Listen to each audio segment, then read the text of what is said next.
Brother Paul has been serving in his position as the NRVC Executive Director since July 2002. Brother Paul is a graduate from Stonehill College with a BA in English. He also has an MA in Religion and Religious Education with a concentration in Spirituality from Fordham University. His prior ministries include 12 years of secondary education in Maryland and in Rome, Italy, where he was a teacher, campus minister, and administrator, and 9 years as vocation director for the Congregation of Holy Cross, Eastern Province of Brothers. As NRVC Executive Director, he oversees a much bigger outfit than ours. He oversees an organization of nearly 1,000 members, representative of 16 different countries. Brother Paul serves as a consultant to the Committee on Clergy, Consecrated Life and Vocations for the United States Conference of Catholic Bishops. He's written numerous articles on religious life and vocation ministry. Brother Paul has been invited to speak on vocation ministry throughout the United States, as well as in Canada, Australia, New Zealand, is he telling me to keep quiet, England, France, and Italy. Yes. And Brother Paul's presentation today will bring us an update on the plans and activities of the National Religious Vocation Conference in the United States. As well, Brother Paul will speak about the results of a recent study, the role of family in nurturing vocations to religious life and priesthood, which will be of huge benefit in nurturing any vocation. Most of all, Brother Paul, for years, has been for us an encourager, an inspiration, and a very dear friend. Welcome, Paul.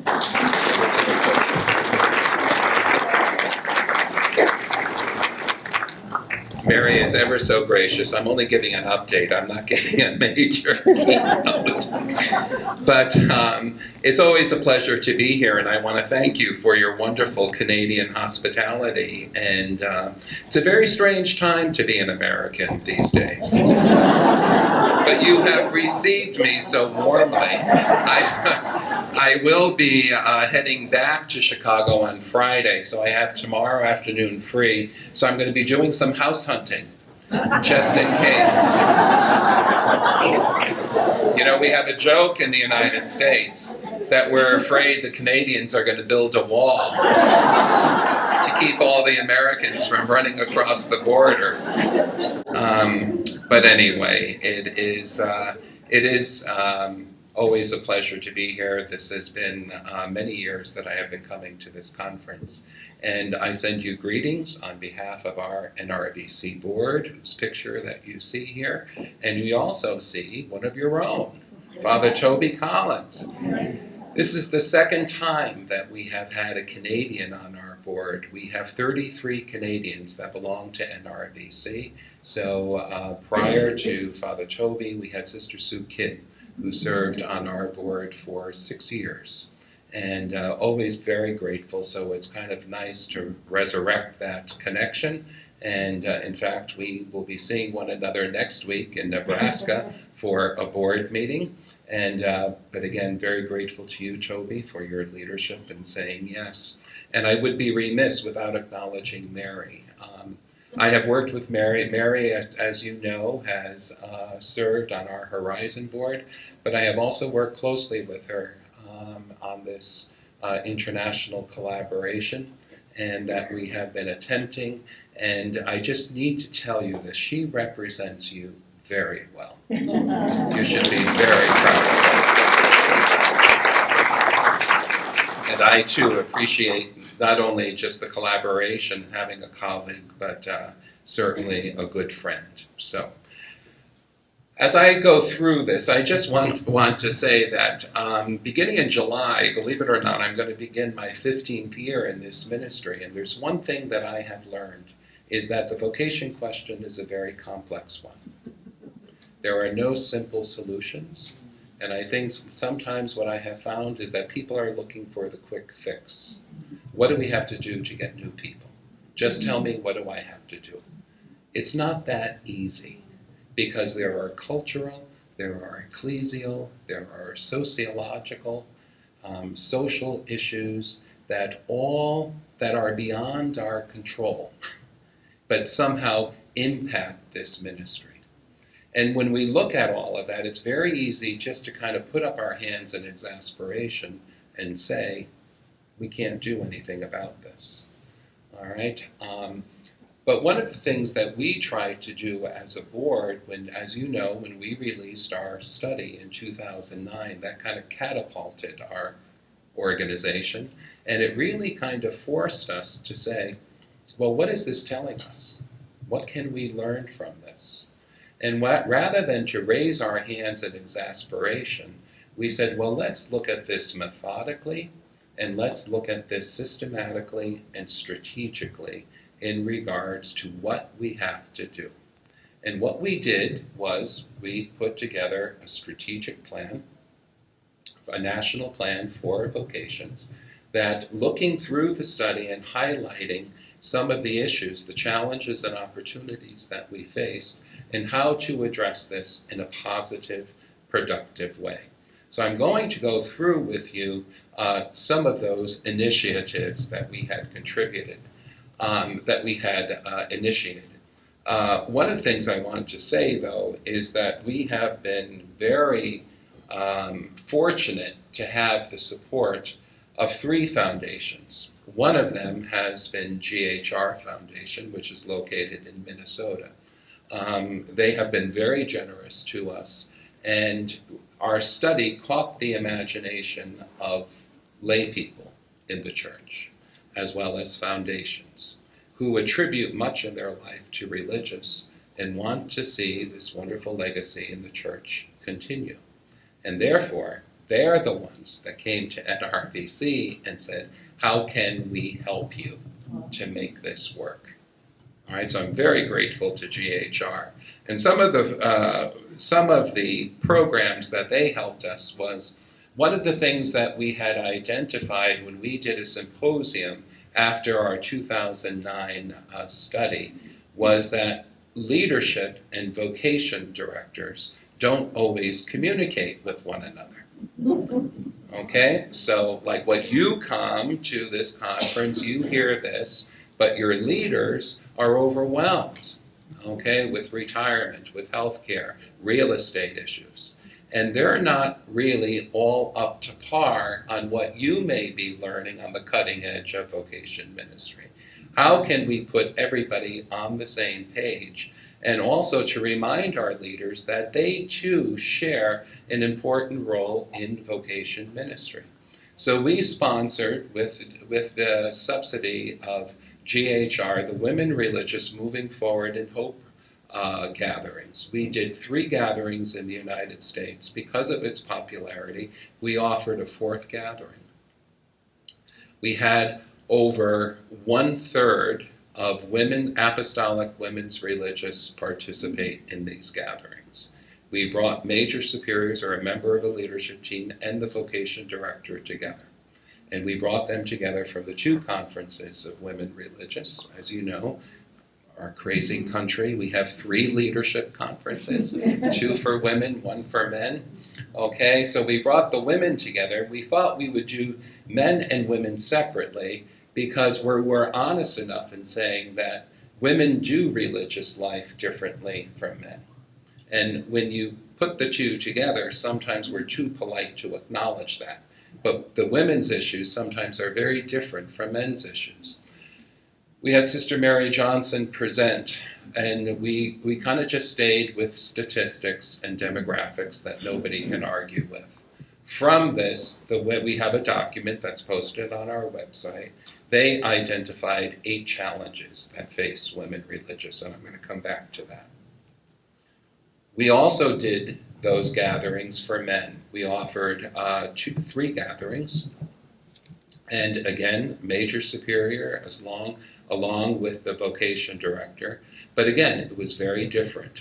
And what we did was we had 4 speakers. You all know your own Frank Morrissey, okay, who gave us, like, what is it that the church is asking of us as religious? What is it that church documents and canon law says about religious life? Father Tom Gaunt, the executive director of CARA, gave us an overview of the changing demographics within religious life, and in particular for men. Brother Sean Salmon looked at religious life in the future, as well as Brother John Mark Falkenhayn, who's a Benedictine monk at St. Meinrad's. He had introduced this vocation culture assessment tool, which men like a little toolbox, and you got to give them something, something practical. So we put together this questionnaire. It was a whole process to evaluate based on studies and based on behavior. Like, for instance, if you say in your constitutions that you gather twice a day for prayer, okay, is that in your schedule? Do people show up? Do people show up for that? If they don't show up, well, that's not a priority. Okay, so, and we put that together, and men's communities have used that. And I'm going to return to that as well. So you're going to remember those 8 issues for women and the vocation culture assessment tool. Just recently, one of the things that came from the women's gathering is that, we're internally focused, but one of the things that we don't realize is, and this was mentioned earlier in one of your talks here, which is that our church doesn't know about us. We're invisible. Maybe those that were taught by sisters, brothers, priests in high school, we kind of have a vague notion, but because we look differently or things have changed, they really don't understand the life.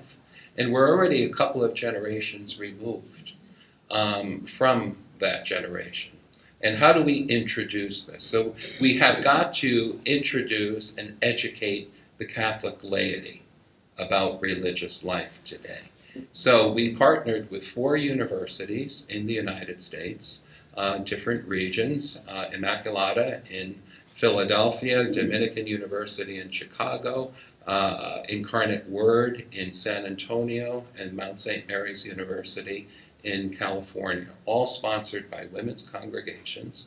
And you have heard of the book by Sister Mary Johnson, Mary Gaucher, about new generations of Catholic sisters. We had the 3 authors come present to, again, what is women's religious life today? And we did that with a panel of young religious to reflect back to the group. We had over 550 people partake in this. It was live streamed. Many more had watched it on their computers. And again, it was a way of also for the universities to highlight the year of consecrated life and to support and enhance the founding community charism of the institution. It was very, very well received. And as a result of this, our region in Minnesota is now doing the same thing, all right, on their own. And they're doing that collaboratively with the Leadership Conference of Women Religious. We talked about the vocation culture assessment tool for men. Well, the women are saying, well, what about us? What can we do? But again, the tool that we had for the men was written by men for men, and it just doesn't fit. It's putting a square peg into a round hole. So with GHR support, what we did was, how can we put together a similar instrument for women to use and to evaluate their own vocation culture within their congregation? It was written by women for women, all right, and provide some sort of guides.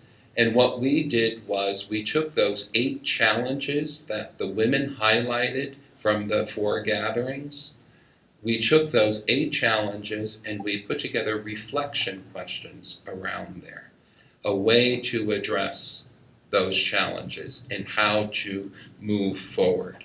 So this is the vocation. This was the design team.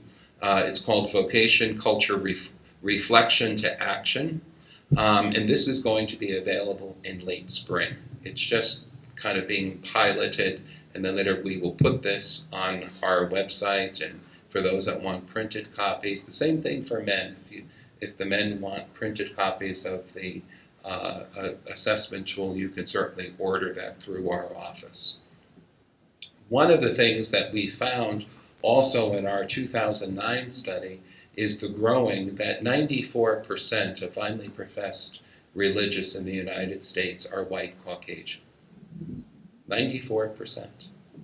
Okay? When you look at the newer entrants, 56% are white Caucasian, 21% are Hispanic, 14% are Asian Pacific Islander, and 6% are African, Black, or African American. Okay? So, that's an issue. All right? That's an issue. Religious life has always drawn from immigrant populations. But those immigrant populations in the United States have changed.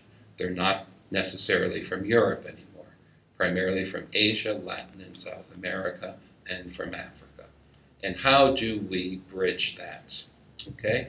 We did a study with Carrot looking specifically at cultural diversity in religious life. And one of the major findings that we found from this, a disturbing finding, is that the majority of major superiors, formators, and vocation directors are open to having people from other countries, cultures, ethnic backgrounds join their communities.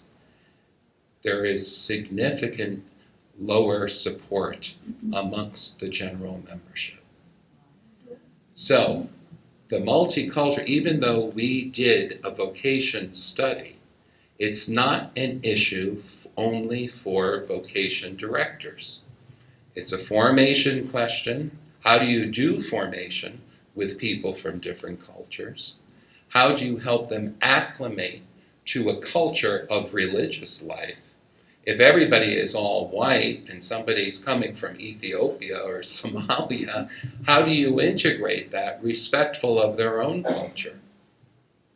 It's also a leadership problem. So in June, we will be having a meeting of representatives from the 3 leadership conferences, from the Bishops' Conference, from NRVC, we have our Multicultural Committee. We have Dr. Arturo Chavez, who is from MAC, the Mexican American Catholic College. Father Sanji from St. Luke's Institute. They're doing work with multiculturalism. But how can we address this together, not just as vocation directors, if this is going to be our future? Okay? And it's a very sensitive issue. It's a very sensitive issue. But it's one that we need to address head on. I was delighted to hear Mary say that you will be applying for a grant from the Conrad and Hilton Foundation. The Hilton Foundation has been extremely generous to us, and I would just like to go through some of the initiatives that they have supported. In 2013, one of the things that I have heard, I always said the vocation directors were kind of like the canaries in the mine. They kept coming to me and saying, we're getting more and more candidates who are telling us that they have educational debt. We can't afford it. All right, I've got somebody who has 90,000, this one has 30,000. We could take one, but we can't take more than one. How can we afford? So I'm saying, well, is this a problem? Or is this anecdotal?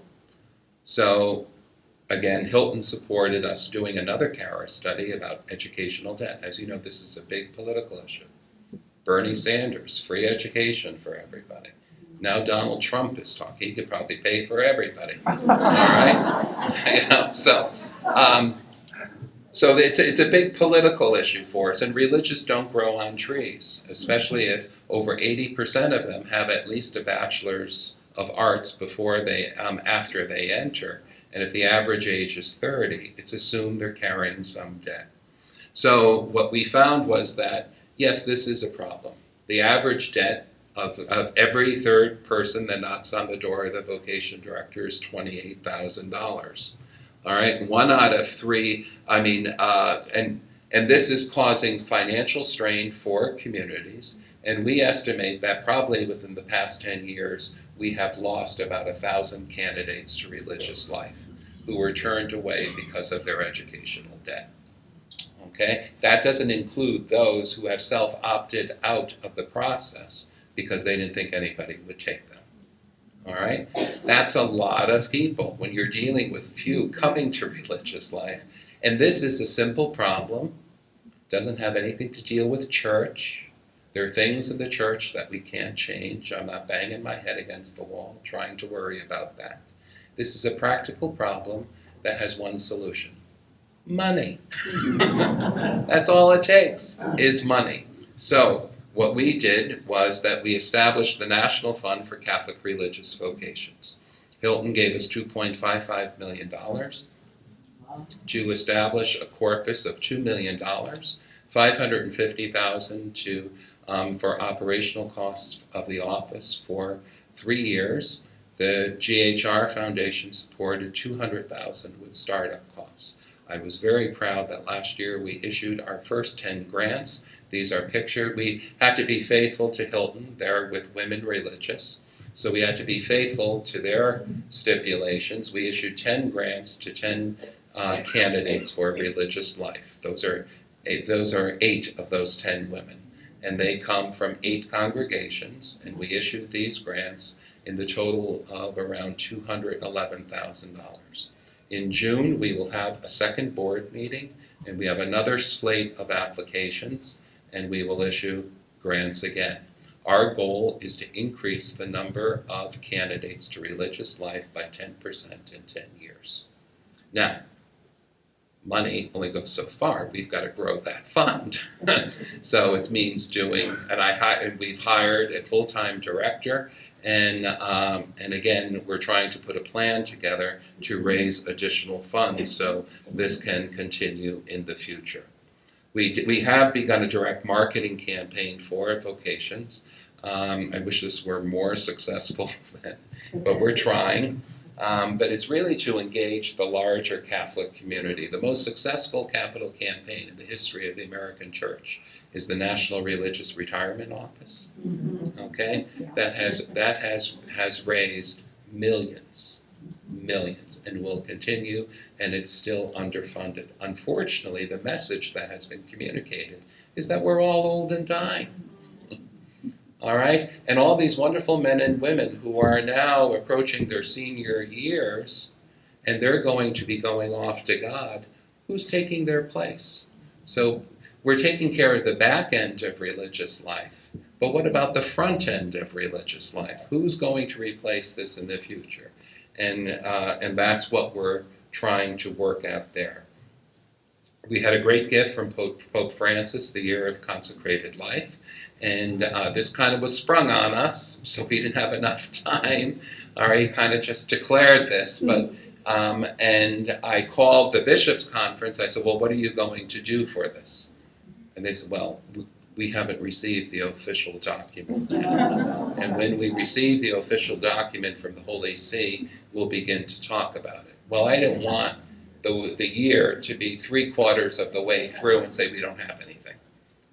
So Hilton gave us some money. What we did was we put together a resource packet for parishes, like a parents' evening on vocations, just statistics on vocations, what to do with young adults. We did it. We sent them a vision magazine. We had posters. We had bookmarks. We had holy cards. All right. We sent out a packet to about 18,000 parishes in the United States. All of that information is on our website. You can download it, okay? So we did a press kit. We did a series of videos. And, of course, we commissioned a hymn, a special hymn, Wake Up the World with Dawning Joy, which was based on the words of Pope Francis and Consecrated Life.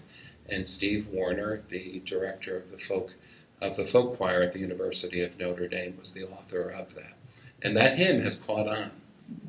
I heard somebody was in India and they heard that hymn. But that logo was also used internationally. It was used in Asia. It was also used in some European countries as well.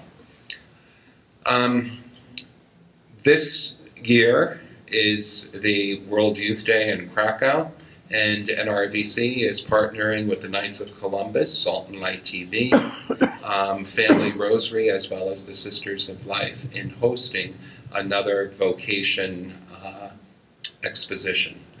I shouldn't say exposition. And the World Youth Day sponsors their own Vocation Expo, like a Vocation fair with traditional booths.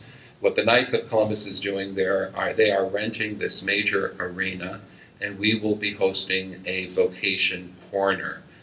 Kodne, in Polish, begins with a K. All right. And what we are going to do is to create a very comfortable living room-like space. It's going here I can show you.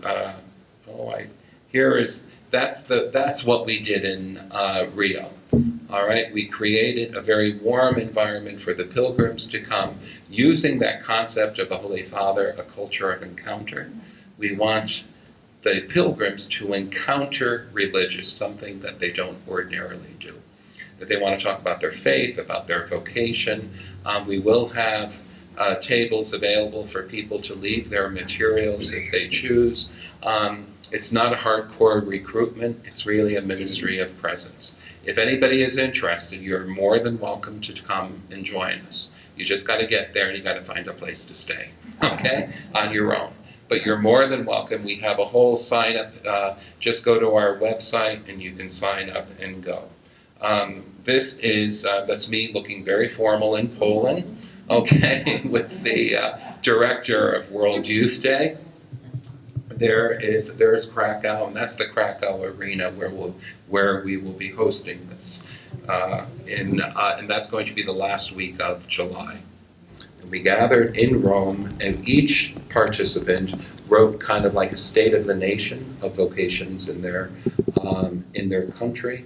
We had a Jesuit priest, Father Gerald Whalen, from the Gregorian, reflect on the theology of religious life and looking at this.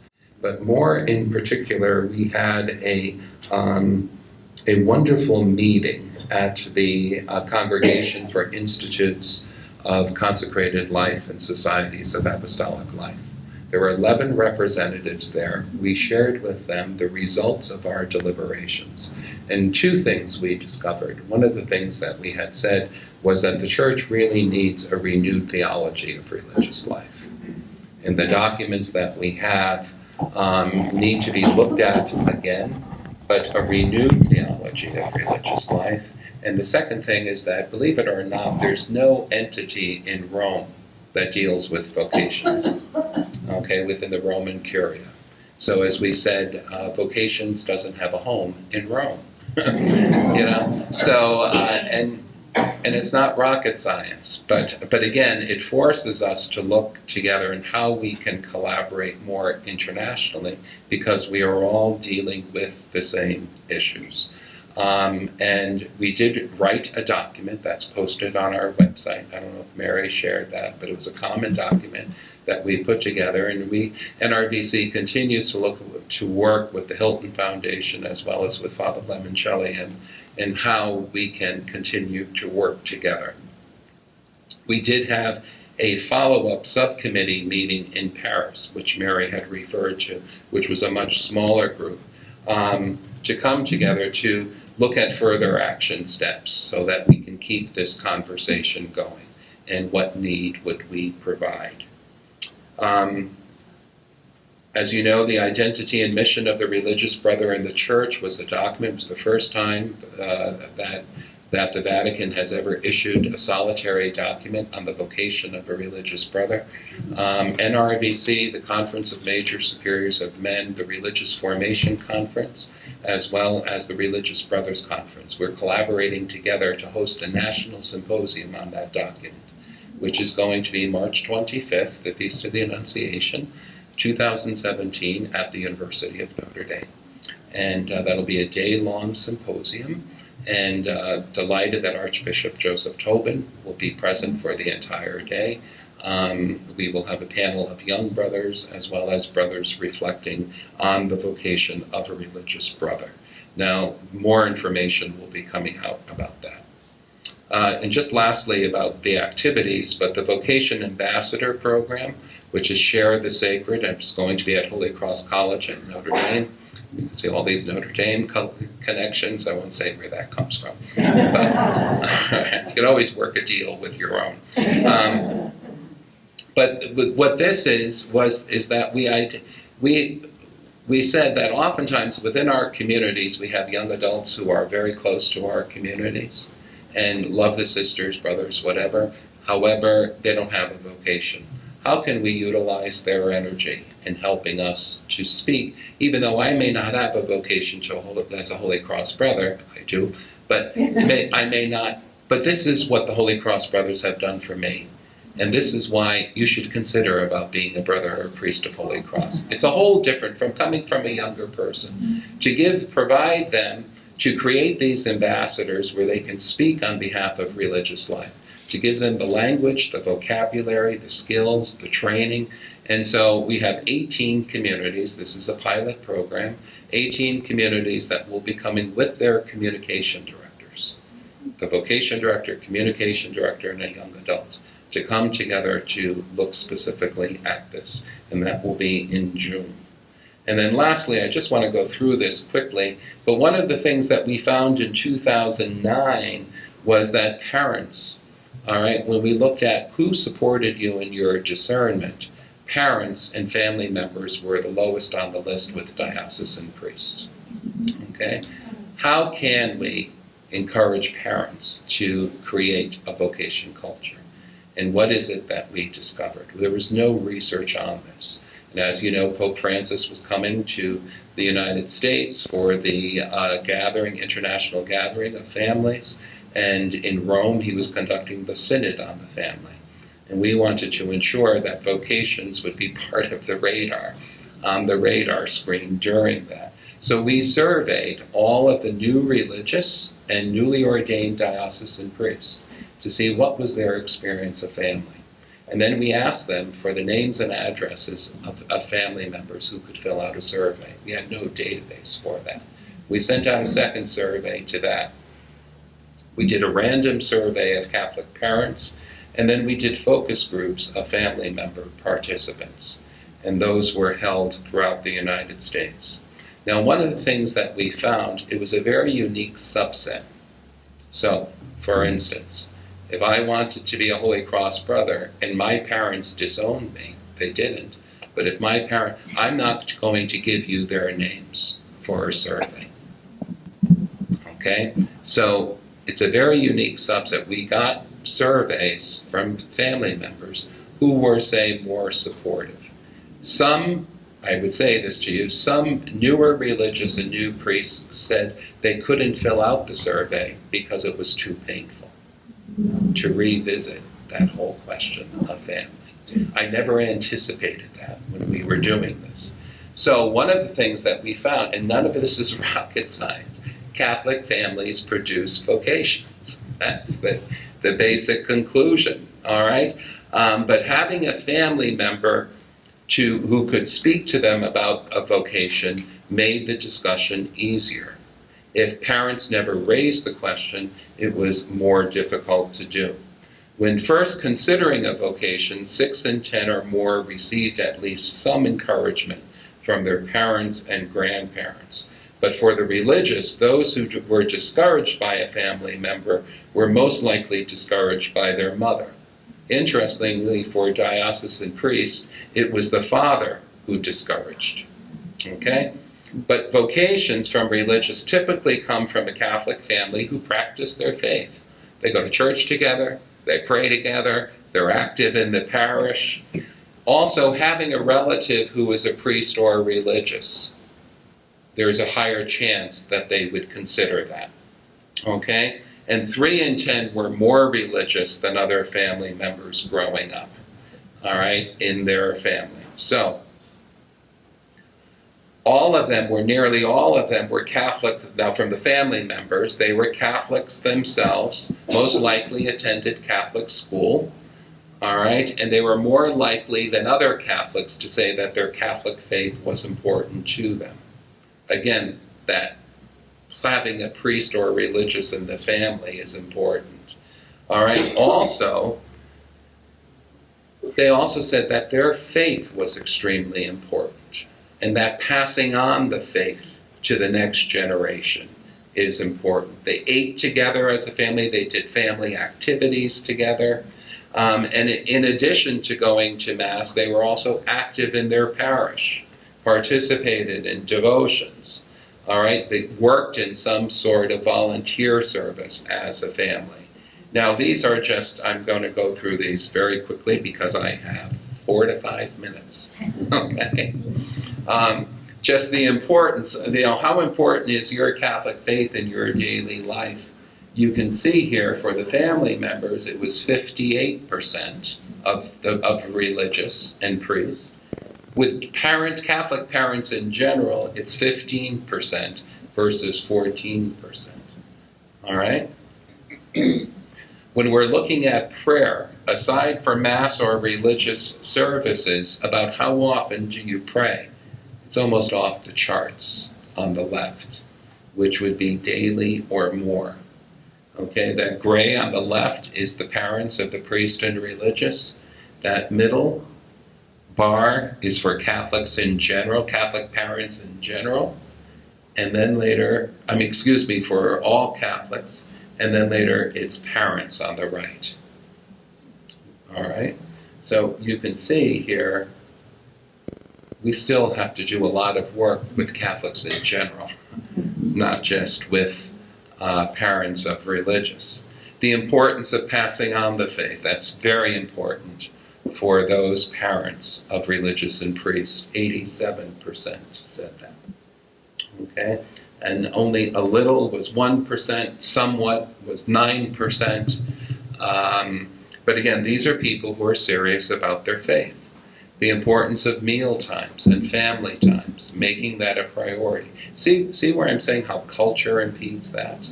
If you have 3 teenage kids, you're running a bus company.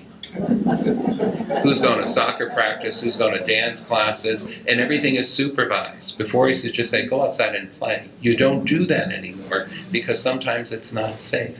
So everything is structured and supervised. And so this is where I'm saying how culture impacts this. So vocation question with families. Families are smaller. As I always said, when you lived on a farm in Saskatoon or Manitoba, had 13 kids, your parents were thrilled to give 3 to the church. Get out of the house. But when you only have 1 or 2, you're much more reluctant. We just had a newly ordained priest for my congregation, the only child. And the name ends with him. His father wept at the ordination. My heart went out to the man. My heart went out to the man. Okay? Families encourage or discourage vocations to religious life. All right? The mother and stepmother, okay, 62%. Father, 53%. And again, all this is on our website. If you want to download this on the website, we have an executive summary. We also have a brief handout that you can have. Ultimately, the takeaway from all this about what parents can do to promote vocations, go to church. Go to church on Sunday with your children. And the purpose of the study was not a recipe on how to grow a vocation, all right, because parents, they may not, it's basically a challenge to us is that we have to help parents really be faithful to their Catholic faith. They need resources, they need tools, they need support to simply live their faith as Catholics. About praying before meals or before bed, sharing your faith with your children about what God means to you, being active in the parish or talking to their children about a vocation. All of this is up on our website. All of our studies are up on the website. All this information I shared with you is up on the website. So I thank you for listening. It's a tough time, but cocktail hour is coming, so that's keeping me awake. All right. But I do thank you for your support. I thank you for your friendship, and I thank you for the good work that you do. Okay, and as I always say, vocation directors keep the dream of religious life alive in the church, and you do that every day. And so we need more dreamers, all right? Because we have an important role, not only within the church, but an important role within our congregations. Be assured of my prayers, my gratitude, my blessings. And again, if you have any questions, I will be around this evening. So, okay? If you want to come house hunting with me, you can come. Thank you. God bless you.